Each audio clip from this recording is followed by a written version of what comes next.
여러분 반갑습니다. 우리 인생에 예행 연습은 없다고 합니다. 매일매일이 실전이고 사람은 누구나 자기 삶에 대한 책임을 지며 살아가게 되어 있습니다. 그러나 하나님의 은혜 안에 있는 신앙인의 모습은 어떨까요? 우리의 연약함을 가장 잘 아시는 하나님은 우리의 믿음의 선택에 있어서 하나님은 올바른 믿음의 선택을 할 수 있도록 먼저 우리를 충분히 준비시켜 주십니다. 하나님께서 당신의 뜻을 이루기 위해 필요한 그런 시간들을 충분히 우리에게 허락해 주신다는 겁니다. 그런데 종종 우리에게 주어진 그 시간들이 이런 믿음의 선택을 위한 과정인 것을 잘 알지 못할 때가 있어요. 특히 우리가 기도하잖아요. 그 기도할 때 하나님이 앞으로 하실 일을 기대하지 못하도록 합니다. 그냥 기도해야 하니까 하는 것이 그냥 기도하는 것이고요. 그리고 지금의 기도가 하나님께서 하실 일을 하기 위해 준비시키시는 기도인 줄을 우리가 모른다는 것입니다. 그런데 성경에는 하나님께서 믿음의 선택을 하도록 준비시키는 그런 기도를 하게 하신 왕이 있습니다. 그 왕이 바로 히스기야이죠. 분열된 이스라엘 남유다의 왕이었고 누구보다 여러 왕들 중에 다윗 왕에 가까운 통치를 했던 왕입니다. 그러나 히스기야라는 이 신앙인도 그가 준비되는 합당한 과정이 있었어요. 저는 오늘 본문을 통해 지금 여러분 각자와 그리고 우리 공동체 앞에 어떤 준비가 놓여 있는지를 깨닫는 은혜가 있었으면 좋겠습니다. 무엇보다 히스기야 왕처럼 딱 믿음의 선택이 필요할 때, 그리고 그때 그 일을 위해서 이미 미리 준비했던 그 기도의 시간들이 가치를 발휘하는 그런 은혜의 시간이 있는 저희 교회가 되기를 주님의 이름으로 빕니다. 아멘. 본문 14절에 보면 히스기야 왕은 아수르의 전령을 통해 충격적인 편지를 받습니다. 곧 아수르가 총 공세를 해서 이제 남유다를 멸망시키겠다라는 것입니다. 이미 다른 성읍들도 다 무너뜨리고 있었어요. 그리고 예루살렘을 곧 함락시킬 것이라는 소식이 도착한 것이죠. 히스기야는 임박한 아수르의 공격이 두려웠습니다. 그렇지만 동시에 분노가 일었어요. 왜냐하면 그 편지에는 이 아수르 왕 사네립의 이 협박에는 여호와 하나님을 향한 조롱도 섞여 있었거든요. 그래서 히스기야는 14절 15절에 이렇게 기도합니다. 히스기야가 사자의 손에 편지를 받아보고 여호와의 성전에 올라가서 히스기야가 그 편지를 여호와 앞에 펴놓고 그 앞에서 히스기야가 기도하여 이르되 그룹들 위에 계신 이스라엘 하나님 여호와여, 주는 천하 만국의 홀로 하나님이시라. 주께서 천지를 만드셨나이다. 아멘. 제가 일부러 강조하기도 했지만 여러분, 이 열왕기하 18장, 19장, 20장 히스기야 왕에 관한 이 내용들은요, 계속 기도를 강조합니다. 누가 어떤 기도를 어떻게 했고 그 결과가 무엇인가, 계속 기도를 우리에게 강조해주고 있어요. 그래서 열왕기에서 기도하면 생각나야 되는 왕이 히스기야예요. 여러분, 만약 여러분도 이렇게 히스기야 왕처럼 큰 위기가 몰려오면 여러분 히스기야 왕처럼 기도하실 수 있습니까? 좀 구체적으로 말하면 그 기도 중에 나에 대한 비판, 나에 대한 협박도 있지만 내가 믿는 하나님에 대한 조롱이 섞여 있다면 나의 문제를 제쳐두고 내가 믿는 하나님을 건드려? 여러분, 이것을 가지고 하나님 앞에, 하나님, 제가 믿는 하나님, 제가 높여야 되는 당신을 저 대적들이 조롱합니다. 비웃습니다. 저 견딜 수 없습니다. 여러분, 이런 기도를 하나님과 할 수 있습니까? 또는 우리가 신앙인으로 살 때에 내 개인에게 다가오는 어려움, 혹은 교회의 사역에 다가오는 큰 어려움 혹은 도전 앞에서 여러분 히스기야 왕처럼 이렇게 하나님 앞에 기도할 수 있습니까? 성경을 좀 아는 사람은 히스기야 하면 성전개혁이지 이렇게 딱 떠올리면서 그렇게 아주 대단한 일을 한 사람이기 때문에 이런 기도를 할 수 있는 거 아닌가라는 그런 이야기를 아마 할 거예요. 여러분, 맞습니다. 변화되는 역사가 없는 신앙인들에게 능력 있는 기도란 불가능에 가깝습니다. 자기의 삶을 변화시키는, 자기에게 맡겨진 자리에서 무언가 변화를 일으키는 능력 있는 사람은 당연히 기도에도 능력이 있는 사람입니다. 실제로 히스기야는 남유다의 왕들 중에 손꼽히는 개혁가이고요, 남왕국 신앙의 전반적인 변화를 꾀했던 왕입니다. 역대하 29장에 보면 그는 25세의 왕위에 올라서 유다의 악한 숭배자, 우상 숭배자 누구죠? 아버지 아하스에 이어서 왕이 됩니다. 여러분, 아하스, 지난 시간에 우리가 보았던 아하스가 누굽니까? 제가 말씀드린 것처럼 결국 아하스 때문에 남왕국은 망한 거였어요. 다른 악한 왕들도 많았지만 아하스가 결정적으로 하나님의 성전을 더럽히는 바람에 되돌릴 수 없는 강을 건너버린 겁니다, 남유다는. 그런데 그런 아버지와 달리 히스기야는 아버지가 닫은 성전의 모든 문을 엽니다. 그리고 제사장들과 레위 사람들을 모아서 더럽혀진 성전을 정결하게 청소합니다. 여러분, 이것이 먼지 이런 게 아니라는 것을 알 거예요. 우상으로 더럽혀진 제사와 제단을 깨끗하게 한 것이죠. 그는 문제가 무엇인지를 정확하게 알았어요. 역대하 29장 6절 8절에 보면 우리 조상들이 범죄하여 우리 하나님 여호와 보시기에 악을 행하여 하나님을 버리고 얼굴을 돌려 여호와의 성소를 등지고 또 낭실의 문을 닫으며 등불을 끄고 성소에서 분향하지 아니하며 이스라엘 하나님께 번제를 드리지 아니하므로 여호와께서 유다와 예루살렘에 진노하시고 내버리사 두려움과 놀람과 비움거리가 되게 하신 것을 너희가 똑똑히 보는 바라. 여러분, 히스기야는 우리의 예배가 중단된 것, 하나님께 온전한 예배를 드리지 못하는 것이 이 남유다의 문제라고 정확하게 찝었습니다. 이것 때문에 우리가 어려움을 겪는 것이다. 그리고 아주 단호하고 명확하게 이스라엘 백성들에게 명령합니다. 29장 11절에 우리 한번 같이 읽을까요? 시작. 내 아들들아, 이제는 게으르지 말라. 여호와께서 이미 너희를 택하사 그 앞에 서서 수종들어 그를 섬기며 분향하게 하셨느니라. 리더라면 이렇게 책망할 수도 있어야죠. 게으르지 말라. 그리고 하나님이 너희를 택하셨는데, 그리고 우리의 역할과 책임이 무엇이냐? 우리 이것을 제대로 하자. 왕의 이 성전 강화 명령을 받은 신하들과 레위 사람들, 제사장들은 바쁘게 움직입니다. 마침내 히스기야를 중심으로 예루살렘 성전에 제사를 드리는데, 여러분 들어보십시오. 소 70마리, 순양 100마리, 어린 양 200마리의 번제물, 특별한 헌금으로 드린 소 600마리, 양 3000마리를 바친 제사, 이런 제사를 포함한 엄청난 규모의 예배를 드립니다.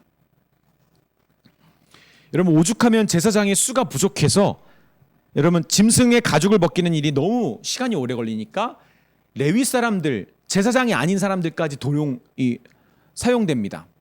그래서 다 같이 도와서 이 어마어마한 제사를 하나님께 드렸던 것이죠.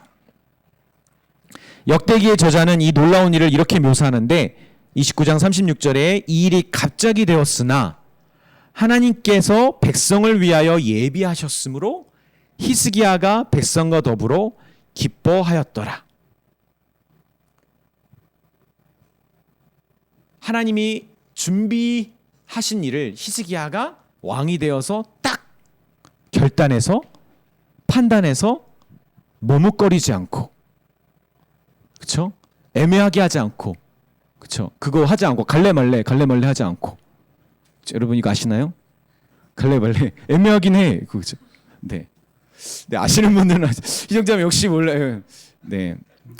육아와 거룩한 하나님의 일에 힘쓰는 귀한 자매들은, 경건한 사람은 모릅니다. 이런 거. 저 경건하지 않은 사람. 너무 웃겨가지고 저는. 여러분, 우리 히스기야 형님은 그런 분 아니에요. 이랬다 저랬다 하면서 백성도 괴롭게 하고 자기가 하는 일이 뭔지도 모르는 그런 왕이 아니라 아주 단호하고 명확하고 하나님의 뜻을, 하나님이 그동안 준비하신 것을 정확하게 이루어내는 사람이었습니다. 성전을 망쳐놓기로 끝판왕이었던 그런 아버지의 왕권을 받아서 그렇게 출발이 불리했는데도 하나님이 유다 백성들을 위해 예비하신 개혁을 이끄는 장본인이 되어서 놀라운 성전 개혁, 신앙의 개혁을 그는 이루어냅니다. 이렇게 탁월한 리더십과 지도력으로. 네, 여러분, 이뿐만이 아니라 제가 놀랬던 장면은 그는 진정한 이스라엘의 왕이었다라는 거예요.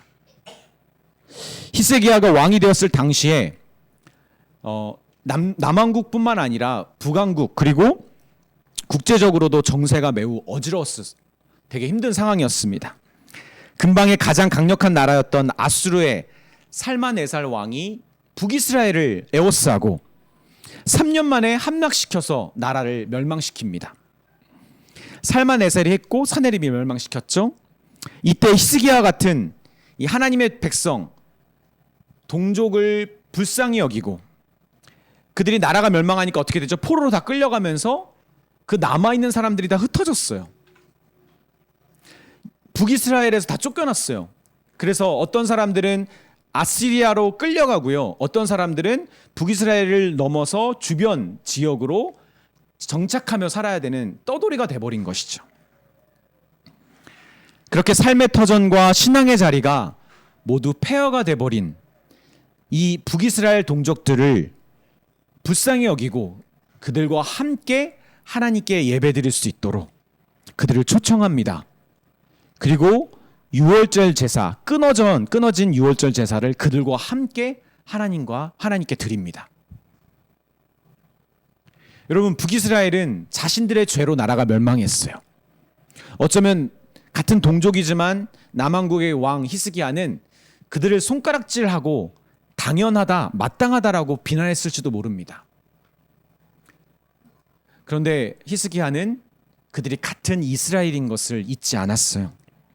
정말 하나님이 원하시는 것은 효도하든 효도하지 못하든 하나님 아버지가 정말 기뻐하시는 것은 모든 형제 자매가 하나님 앞에 다 같이 나와서 함께 하나님이 기뻐하시는 그 명절을 같이 보내는 것. 여러분, 그 하나님의 마음을 정확하게 히스기야는 알았던 것입니다. 이렇게 남왕국에서 다시 시작된 유월절 제사는 하나님과 하나님 백성들 모두에게 큰 기쁨을 주었다고 성경은 증언합니다.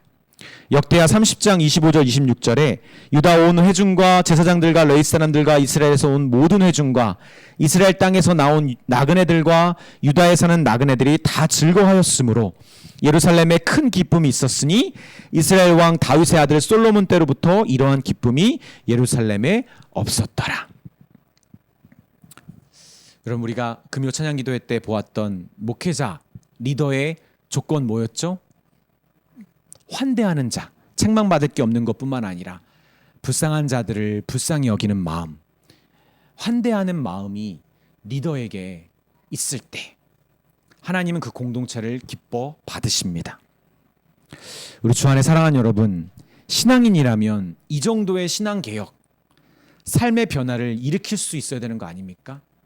내가 어딜 가든 학교에서나 직장에서나 가정에서 신앙인이 되어서 하나님 믿는 사람이 되어서 우리 가족을 변화시키고 내 직장을 변화시키고 내 친구들의 모임을 변화시키고, 여러분 그런 변화가 있어야 되지 않겠습니까? 여러분 어떠세요? 여러분 교회에서 하나님을 만나고 어떤 신앙 개혁과 삶의 변화를 여러분 경험했습니까? 혹시 여러분이 경험 못했다 할지라도 여러분 주변에 그런 사람을 본 적 있습니까? 변화시키는 사람, 바꾸는 사람, 그 일을 이루어내는 사람. 여러분 자기도 그런 경험을 못했을 뿐만 아니라 나는 신앙생활하면서 그런 사람 만나본 적이 없다고 한다면 여러분 정말 안타깝습니다.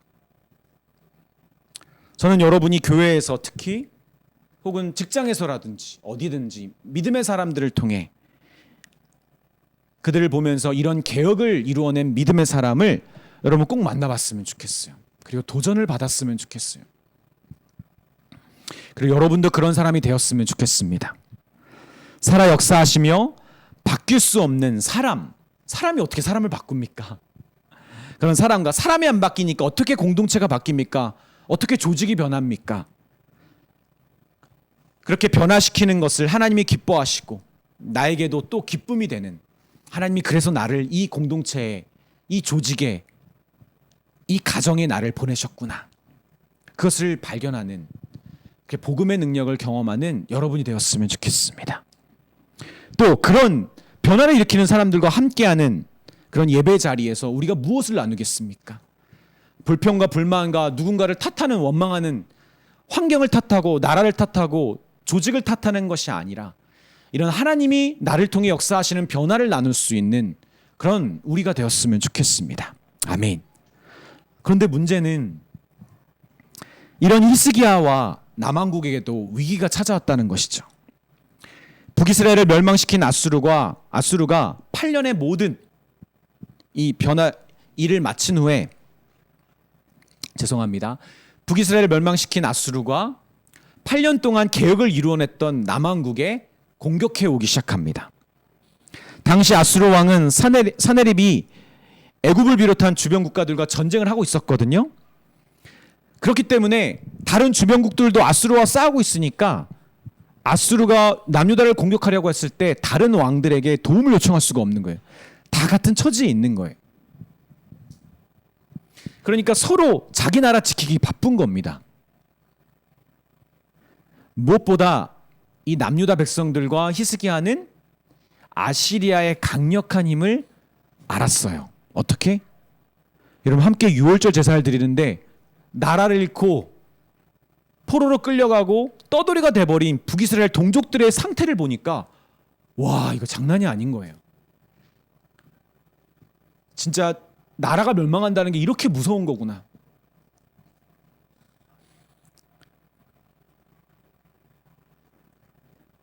그런 북이스라엘 사람들의 영적 상태를 보면서, 그리고 삶의 모습을 보면서 남왕국은 두려웠던 것입니다.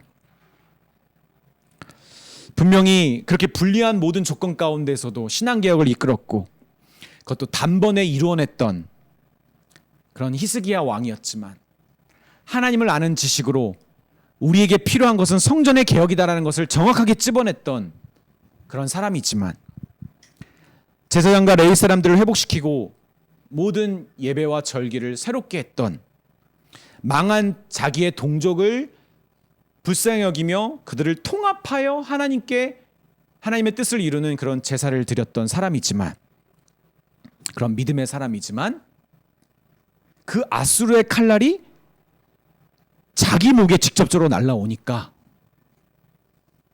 여러분, 그 믿음의 사람도 속절없이 믿음이 무너져 버린 것입니다. 열왕기하 18장 13절 14절에 히스기야 왕 제14년에 아수르 왕 사네립이 올라와서 유다 모든 견고한 성읍들을 쳐서 점령하매, 유다 왕 히스기야가 라기스로 사람을 보내어 아수르 왕에게 이르되 내가 범죄하였나이다. 나를 떠나 돌아가소서. 왕이 내게 지우는 것을 내가 당하리이다 하였더니, 아수르 왕이 곧 300달란트와 근 30달란트를 정하여 유다 왕 히스기야에게 내게 한지라. 여러분이 그렇게 대단해 보였던 남왕국의 왕 히스기야, 그는 처음에는 왕이 되자마자 아하스는 아수르의 편이었잖아요. 자기 아버지 아하스는 어떻게 했습니까? 하나님의 손을 잡으라는 이사야 선지자의 말을 듣지 않고 아수르의 손을 내밉니다. 그래서 아수르와 남왕국은 결탁해 있었어요. 히스기야가 왕이 되자마자 그거 끊어버립니다. 우리는 하나님 섬길 거야. 성전을 변화시킵니다. 근데 막상 아수르가 쳐들어오니까 바로 항복하고 하나님을 신뢰함으로 아수르에게 반역했던 자신의 행동이 아수르 왕에게 큰 죄를 범했다고 아수르 왕에게 회개를 합니다. 누가요? 히스기야가. 그리고 나라를 위태롭게 하는 엄청난 조공을 바치겠다라고 약속합니다. 그래서 다시 속국의 신세가 되어버린 것이죠. 이렇게 제1차 아수르의 침략에 속절없이 무너져버린 히스기야와 남왕국의 모습은 우리가 조금 전까지 경험했던 그런 대단한 개혁가의 모습이 아니었습니다. 우리 주 안에 사랑하는 여러분 이게 도대체 어떻게 된 일입니까? 신앙개혁과 공동체의 부흥을 이끌었던 이 장본인이 왜 이런 위기 앞에 하나님의 도우심을 구하지 못하고 그분께 기도하며 위기를 여러분 벗어나지 못하는 것입니까? 저는 이것이 그의 믿음의 한계였고 죽음과 멸망이라는 위협, 죽음과 멸망과 위협이라는 그 두려움의 암초가 그 히스기야라는 배를 여러분 자초시킨 것입니다. 여러분 우리가 은혜 받을 때는 뭐든지 할 수 있거든요. 세상을 변화시킬 수 있고 그리고 내가 그동안 힘들었던 그런 죄의 문제들을 다 벗어날 것 같은 그런 자신감에 휩싸입니다. 실제로 우리가 신앙생활 하면서 그런 변화들을 다 맛봤잖아요, 여러분. 그렇죠? 정말 하나님이 나와 함께 하시는구나. 나 두려움 없다. 그렇죠? 아골골짝 빈들에도 여러분 어디든지 나갈 수 있겠다라고 고백하는 그 고백이 모든 신앙인들에게 사실은 한 번쯤은 다 있을 것입니다. 어디 가서 무엇을 만나도 내가 승리하고 믿음을 지키리라. 여러분 그런 다짐이 우리에겐 사실 있었습니다. 그런데 점차 믿음의 동역자들이 떠나고 말씀이 들리지 않고 함께하는 신앙생활의 기쁨이 메마를 때 그리고 내 삶에서도 다가오는 어떤 필요와 준비의 압박이 막 이 목 앞까지 목 밑까지 딱 다가올 때 그 압박이 다가올 때 특히 여러분 지금 여러분 경험하고 있겠지만 세상에 나가서 혹은 결혼을 해서 육아를 하면서 실력과 돈과 건강의 위험이라는 그런 무서운 힘과 부딪힐 때 여러분 그때 그 다가오는 그 두려움은 여러분 상상 초월 아닙니까? 그렇죠? 생각보다 이거 되게 무서운 거였구나. 그래서 생각보다 이런 무서운 공격을 내가 견딜 만큼 내 믿음이 단단하지 않구나. 여러분 혹시 지금 여러분의 상황은 어떻습니까? 혹시 히스기야처럼 이미 항복하고 아수르에게 하나님을 믿겠다라고 외치고 하나님과 함께라면 뭐든지 할 수 있겠다라고 호언장담했던 저의 신앙 고백은 제가 세상의 신이여 제가 잘못했습니다. 세상의 신에게 회개하고 세상의 신에게 여러분의 소중한 것들을 다 갖다 바치고 있는 거 아닙니까? 마치 성전 개혁, 신앙 변화가 일어나기 전의 모습처럼 옛 사람의 모습처럼 회귀하는 것입니다. 회귀. 근데 우리가 방금 읽었던 우리 본문 있잖아요.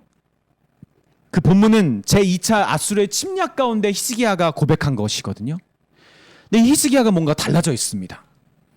열왕기하 19장 14절 15절에 보면 히스기야가 사자의 손에서 편지를 받아보고 여호와의 성전에 올라가서 히스기야가 그 편지를 여호와 앞에 펴놓고 그 앞에서 히스기야가 기도하여 이르되 히스기야가 계속 기도했다라고 3번이나 강조하고 있어요. 바로 얼마 전까지만 해도 사네립의 이 신하였던 랍사게가 찾아와서 협박할 때 그때도 사실은 스스로 기도할 힘조차 없었던 이 히스기야가 이렇게 적극적으로 어떻게 기도할 수 있었던 것입니까?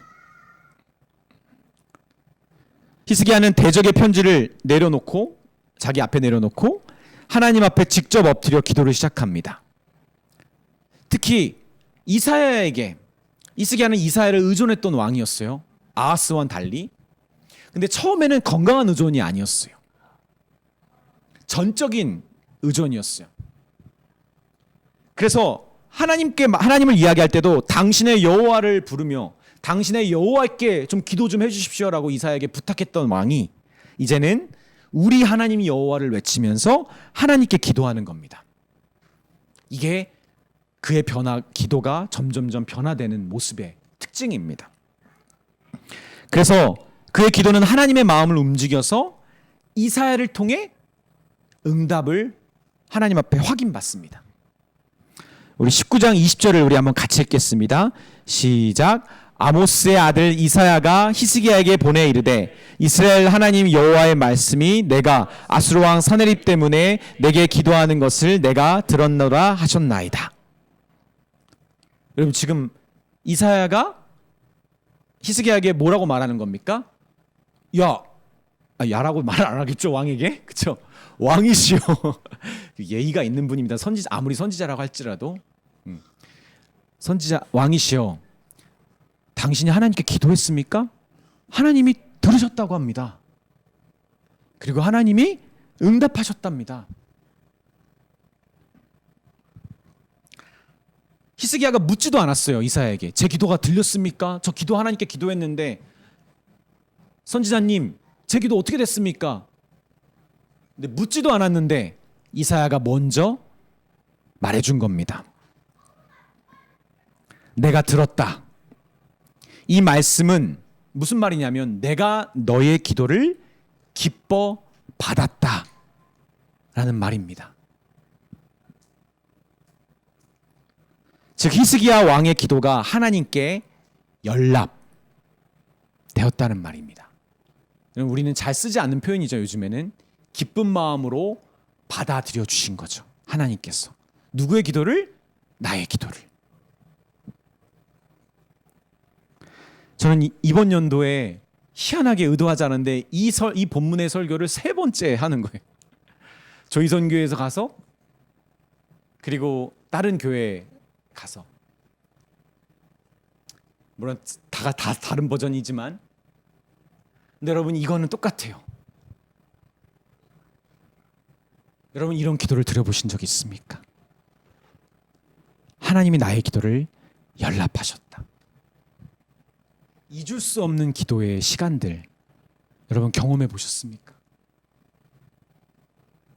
근데 여러분 이거면 끝 아닙니까? 사실은 아직은 명확하게 내 손에 다 주어지지 않았다 할지라도 하나님이 내 기도를 기뻐 받으셨다? 와 이거면 끝난 거 아닐까요? 근데 여러분 이게 어떻게 가능했을까요? 사실은 이 이야기를 다루고 있는 성경이 3개가 있거든요. 이사야서와 열왕기하 그다음에 역대하입니다.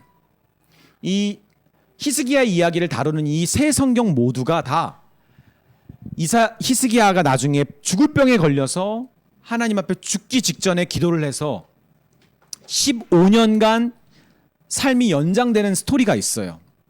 근데 그것을 이 이야기 뒤에다가 다 갖다 놨어요. 이사야와 역대기 기자와 열왕기야 기자. 그런데 여러 가지 학설이 있지만 저는 이 일은 아수르의 2번째 침략 직전에 일어난 일이라고 저는 해석하고 그것을 지지합니다. 의도적으로 이 저자들이 뒤에 있는 나중에 바벨론과의 문제를 가지고 이 히스기야가 아팠던 문제를 같이 엮으려고 의도적으로 히스기야의 발병 사건을 뒤로 두었던 것이죠. 자, 그렇다는 얘기는 히스기야가 죽을 병에 걸린 이야기가 바로 아수르의 침략 1차 침략과 2차 침략 사이에 일어났다는 것이고 히스기야가 죽을 병에 걸린 이유는 그가 아수르 1차 침략 때 하나님이 아닌 아수르에게 회개하며 모든 조공을 바쳤던 그런 불신앙의 모습에 대한 하나님의 벌이었던 것입니다.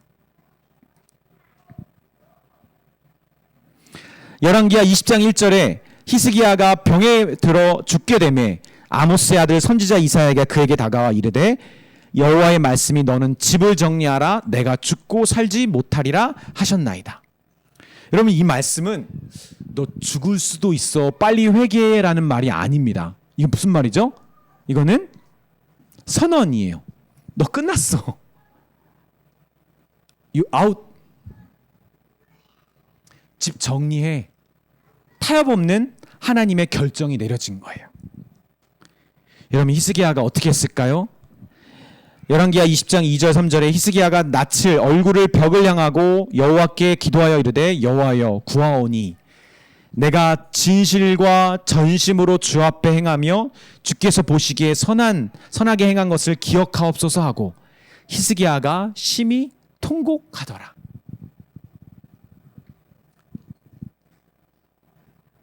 히스기야의 이 통회의 기도는 하나님의 마음을 급히 움직입니다. 그리고 선지자 이사야를 통해 하나님은 그의 기도를 들으셨다는 것과 그의 눈물을 보셨다는 말씀과 더불어 15년이라는 생명 기한이 연장되었다는 소식을 듣게 됩니다. 그리고 또한 아수르 왕이라는 두려움에서 구원해 주시고 하나님이 자신과 그에게 하신 다윗 언약을 위하여, 그가 하셨던 다윗 언약을 위하여 예루살렘을 아수르로부터 지켜주실 것을 약속해 주십니다. 여러분, 이게 무슨 일인 걸까요? 저는 이렇게 보고 있어요. 남왕국의 남유다의 성전의 신앙 개혁을 이끌었던 히스기야가 여러분 자기의 개혁이 일어난 겁니다. 자기 자신의 개혁이 일어난 겁니다. 우리 주 안에 사랑하는 여러분, 우리 신앙생활의 환경이 좋을 때, 내가 속한 공동체가 전성기를 누리고 있을 때, 수많은 신앙인들의 헌신으로 부흥의 때를 누릴 때는 잘 알지 못합니다. 내 자신의 개혁이 얼마나 필요한지를 파악하지 못할 때가 있다는 것이죠.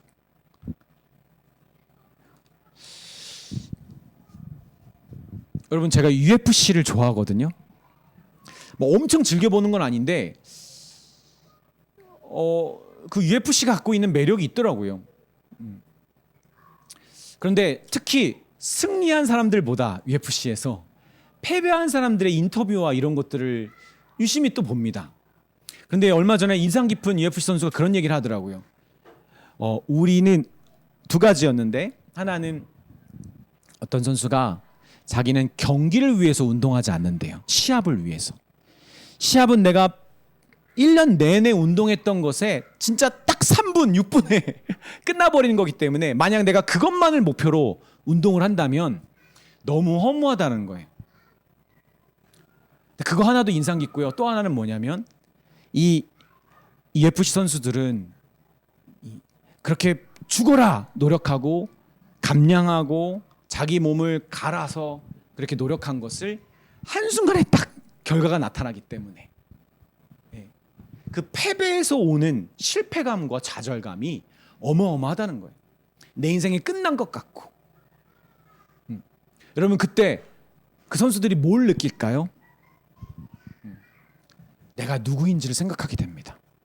내가 왜 이것을 하는 것이지?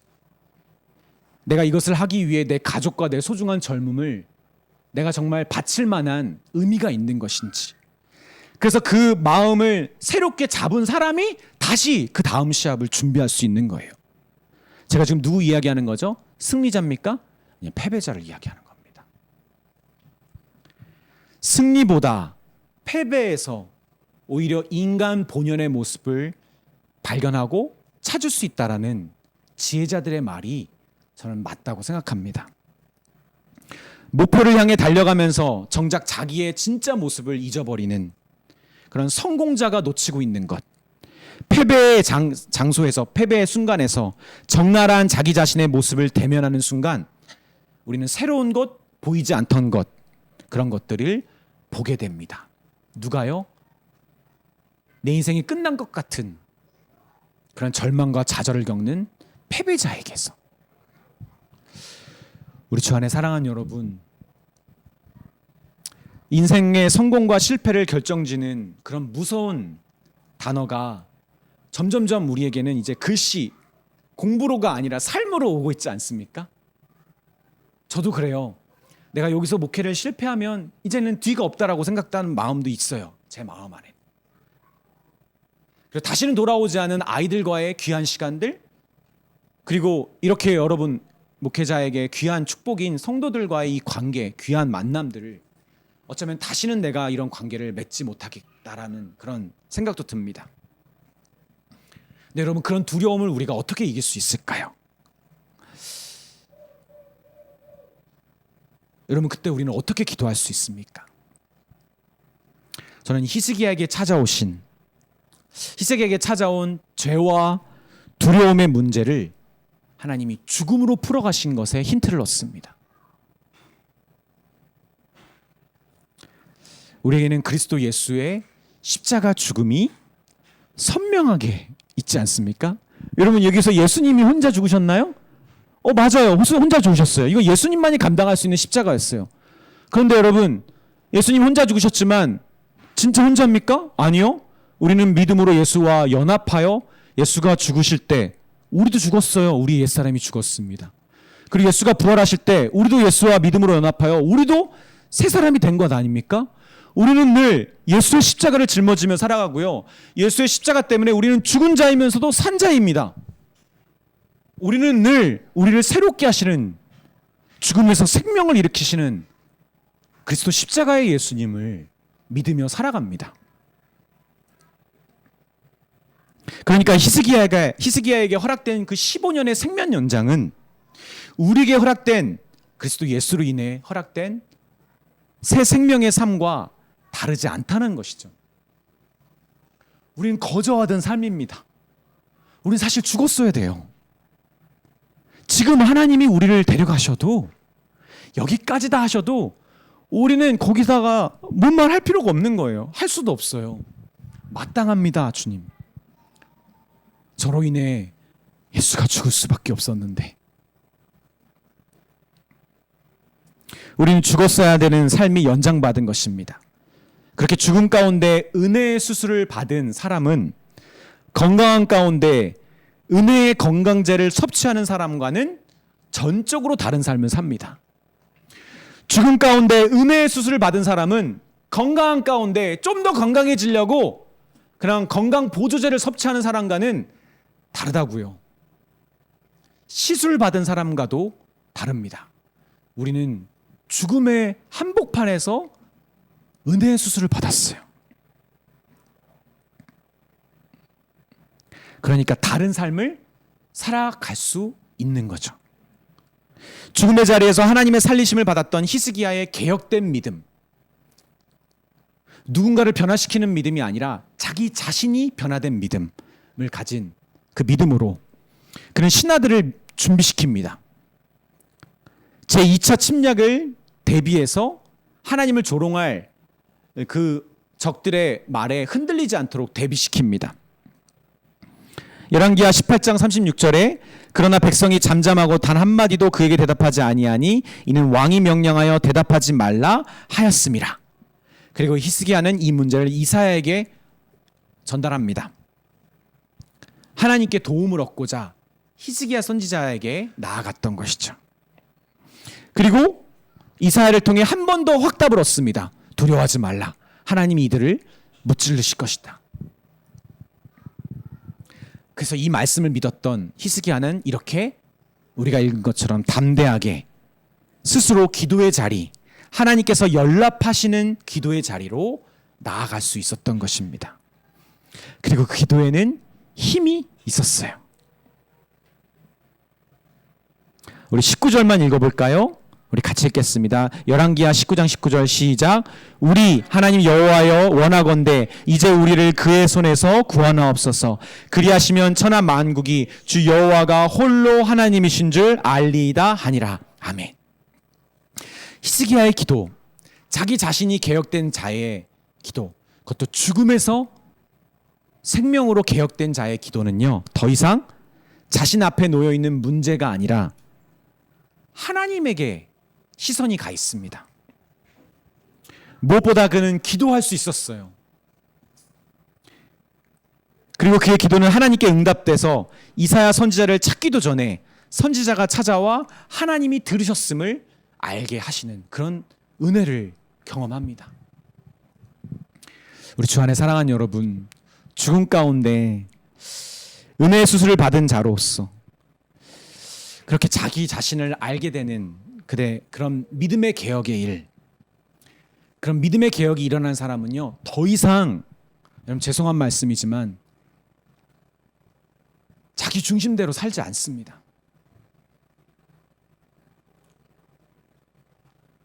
내 습관대로, 내 기질대로 살아가지 않습니다. 자기에게 맡겨진 삶도 아니고요. 심지어 자기가 속한 교회도 1번이 아닙니다. 오직 하나님만 보입니다. 하나님이 제일 중요한 거예요, 이런 사람한테는. 그래서 여러분 사실은 교회가 자기 마음에 안 들 수도 있고 버거웠고 힘들 수도 있어요. 목회자가 힘들 수도 있어요. 같이 하는 신앙인들이 힘들 수도 있어요. 자기에게 속한 가족이 힘들 수도 있어요. 생각보다 내 남편이 별로일 수도 있고 내 아내가 별로일 수도 있고 내 자식이 문제가 많을 수도 있어요. 그런데 하나님 때문에 휘청할지는 있지만 그 중심을 잃지 않는 거예요. 하나님이 1번이니까 이 사람은.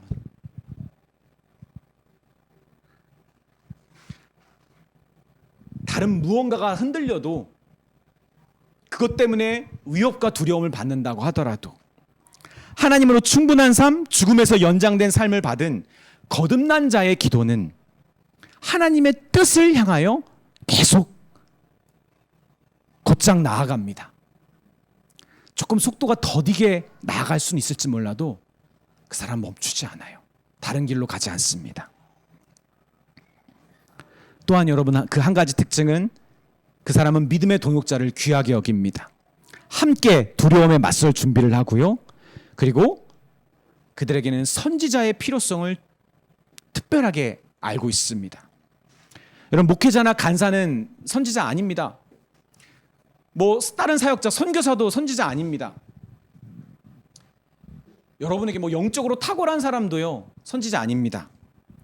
그러나 하나님이 들으시는 기도를 알고 그 관계를 먼저 경험한 자일 가능성이 매우 높습니다. 그러니까 거듭난 자들은요, 그런 겸손한 의존이 하나님을 향해, 위로는 하나님을 향해, 그리고 담당 사역자와 믿음의 동역자들을 향해 옆으로 이렇게 나아가는 것입니다. 겸손한 의존이 위로 그리고 양옆으로.